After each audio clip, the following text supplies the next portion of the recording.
So I just watched this video from my favorite creator, Cecilia Regina, and she was talking about how black women are not warned enough about the good guys as much as they're warned about the hood guys. And as someone from the hood, I feel like it was only right for me to give a observation that only someone that grew up in these environments can give on why that is. So when you have what is deemed as a good black man in our community, most of the times that is by force. He does not want to be the good black man. He is the good black man because he has never been cool enough to be socially accepted into any other circle.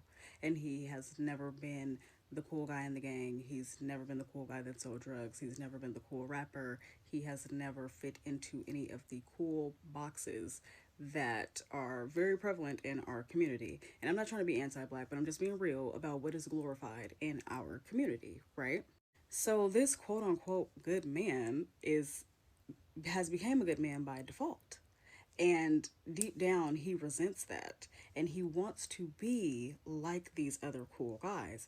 But he does not have the heart to do any of the things that the cool guys do besides treat women badly. Because one thing that is glorified, and I think it's actually universal racially, is that the cool guy is the one with all the women and the one that treats women badly, right?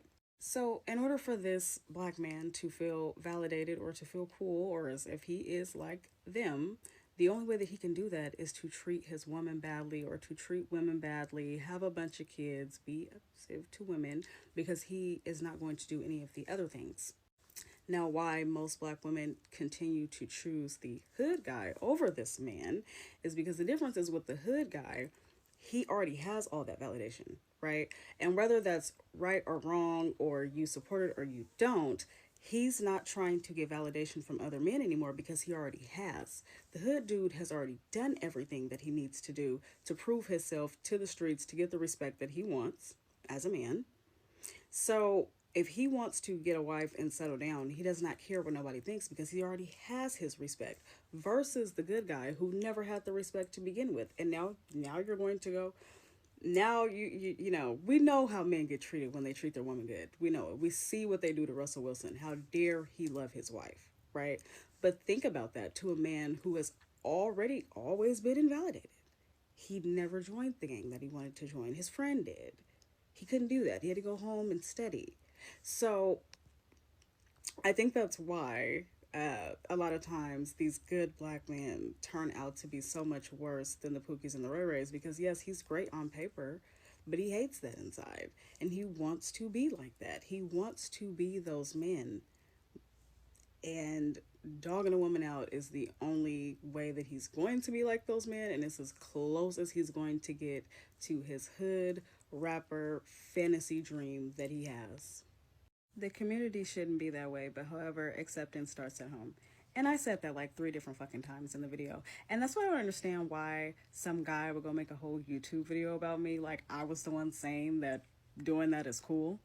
But you're lying to yourself to say that there is not a large group of people in our community that do think that and that do live that way. Like, I hate how when you make a honest observation of what goes on in our community sometimes, instead of just accepting that fact and actually maybe moving forward with it, people act like it doesn't exist. Just because you don't glorify those people do not mean that it doesn't exist. And because I said that, that does not mean I'm the one pushing the rap music or telling kids to join gangs or any of that shit.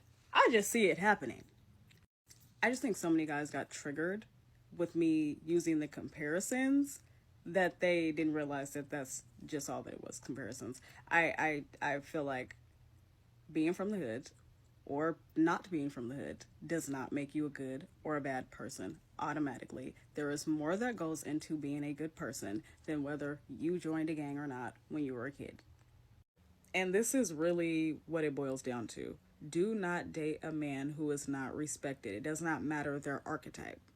And a lot of people got mad at my last video because, you know, the words good and hood and, oh, you're saying there's no good black men. But the truth is it doesn't matter their archetype. They could be good, hood, nerdy, whatever. What matters is how they are respected in the world outside of you. Because men care more about respect than they care about love. That's why even in relationships with them, we all know they want to be respected more than they want to be loved. A man will say that. And like real life examples of how you know that this is all about respect is like Waka Flocka was with Tammy for all them years. They never had any biological children of their own. You have never seen men call him a simp or a square for raising that child and still being in her life. And she had a dad. T.I., stepfather. Never hear any slack about him being a stepfather. Even the man who shall not be named that raised Quincy. Never heard no slack about this man being a stepfather. Russell Wilson has had multiple biological children with Ciara, but because he is not respected and was not a cool guy, he gets all that slack, right? He's such a simp and a square for raising this child that's not his, even though he's had multiple children with this woman, married her, and then been with her for about 10 years now. And not just being a stepfather, but in relationships and marriages, period. E40, married 20 years. Ice Cube, married 20 years. Method Man. All these men that are married to their wives and happily in love and doing all this romantic shit. Never are these men called simps and squares and suckers and losers, because they've already got the fucking respect. And it's so funny because when it comes to these incel guys, these good guys, they only care about looking like a loser or a simp or a square when it comes to how they love women, because everything else in their life will be checking them into that box. They will be men that have never been to jail. They will be men that have worked the same fucking job. They will be men that go to fucking church. Like, those are things that have society putting you in that square category. But it doesn't matter to them. They don't care about that. Where they care is, oh, I don't want to be seen as the simp and the loser and the man who loves his woman. I don't want to be that guy. But they have no problem being that guy in every other aspect. This motherfucker could be into all types of nerdy ass hobbies. He could kick it with all types of weirdos. But like, he's gonna draw that line at loving his woman correctly. You don't take no mess off of no man, black, white, blue, or green. You don't have to. So you trying to say I be taking mess from niggas? To me, a little bit. So y'all know how people are always like, oh, women are not like their grandmothers anymore because their grandmothers used to stay with their man and do all this and that. Well, my grandmother, Dora Jean, never took shit from no man. My grandmother has been married 4 times. She has been with her 4th husband now for about 20 years. But I'm going to just tell y'all my grandma's marriage stories so y'all can see what I mean by there was women back then that still didn't take no shit. So my grandmother is from Yazoo City, Mississippi, a really small town, 602, baby.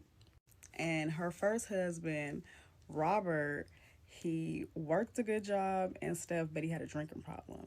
And he put his hands on my grandmother one time.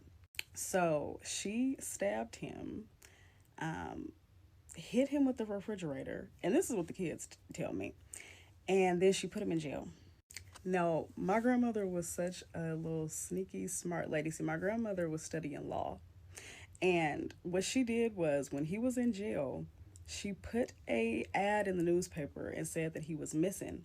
And so there's this thing, like if you want to get a divorce and you can't get someone to sign the papers, but they're missing, and like most people don't read newspapers anyway, so he had 30 days to respond to the missing newspaper, but he was in jail, so he couldn't do that. So she won that divorce, like, by fault. So then her second husband, this man named William, he was a contractor and he knew how to build houses. He moved her and all her children up to Seattle, where I was born and where I'm from. He moved her up here to Seattle, built her a house from scratch, a bomb ass house. And he was taking care of her and shit like that while she was still going to school for law. Well, William thought that he could sleep around and have a second family on my grandmother. So my grandmother played the role when she found out and did not tell him, and did the exact same thing that she did to Robert by putting the ad in the newspaper to say that this man was missing. Got granted her divorce, won the house, one day changed the locks and put him out. He didn't even know they had got a divorce, didn't even know that she had been given the rights to the house or anything. Just comes home from work one day, everything's gone. Then, of course, she sold the house immediately after that and then moved, like, closer to Seattle because they were living out, like, in Puyallup Now, her third husband, Henry, my pawpaw, he was a really good man. He was sweet to her. He was a sergeant. He was one of the first black sergeants in Seattle, actually. And he treated her really well. He helped her career excel. My grandmother was one of the first black women to work in the Department of Corrections in Seattle, Washington. She was also one of the first black women to sue them and win, but that's a whole nother story. So anyway, her and Henry's together for a lot of years. He was amazing. Henry actually passed away from a heart attack. And then years later, when my grandmother was about 55, 56 years old, she marries her husband that she's with now, Charles. And now my grandmother is retired. She doesn't work. She can't drive. Like, my grandmother is kind of old. And she's so smart, though, because I just realized that her husband is younger than her. And he's still old too, but he's like younger than her because her husband still works. Her husband works every day. He takes care of the house and he takes care of my grandma. So when people be talking about like women not being like their grandma, like, nigga, you don't want me to be like my grandma, because my grandma didn't take no shit. My grandma didn't play, and my grandma always put her motherfucking self first. So I see a lot of videos on here talking about how older generational black women like to watch the younger generation struggle, and how they won't help you because they feel like, well, I had to struggle, so you're gonna have to struggle. And I wholeheartedly agree with that, and I've definitely noticed that in my own family dynamic. But another thing that I've noticed is that they also choose to struggle. Like my mom, for example, anytime I try to suggest something to her that will make her life easier or show her a different way that she can do things that'll, like, you know, slow down the time of her doing it or just really make it easier, she is not ever going to take that suggestion. Like, she will always take the harder route. And same thing with like my grandma, my aunties. It's like they really like to choose to struggle. And I mean, down to the little things to the big things. Like, my mom to this day refuses to use a dishwasher. I'm not using a dishwasher. I'm gonna wash all my dishes by hand. Baby, you're the one that's going to have to do all this labor. You might as well use the brand new dishwasher, which is inside of your brand new house, that would at least cut you 20 minutes out of cleaning your kitchen. She don't like to use vacuum cleaners. She sweeps. She sweeps carpet in 2024. I'm not lying. Ain't no vacuum cleaner going on in our house. Never was. Like, it's just anything in any way, she's always going to do it the hard way. And I don't know how this goes back to slavery, but I just know it does. I just know it does, because everything but us correlates back to slavery. And I really wish the older generational black women would unleash themselves from these fucking shackles of feeling like you have to do 100 steps to get to the finish line when we've now created a 5-step program. And I truly believe that that's also the reason why that they like to watch us struggle and that they won't help us. It's deeper than just, oh, you know, they don't want to help you do it or they don't want to create generational wealth. It is the fact that they are still actively choosing to struggle themselves.